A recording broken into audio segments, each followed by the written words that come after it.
Ako ay nagpapalit pero hindi yan masakit. Alam mo yung masakit?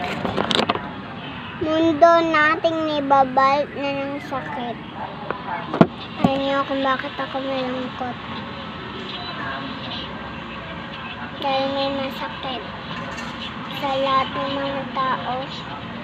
Alam niyo yun, COVID-19. Di ko na naaalala ang aking mga kaklase. At hindi natuloy ang ating mga graduate, mga kaklase.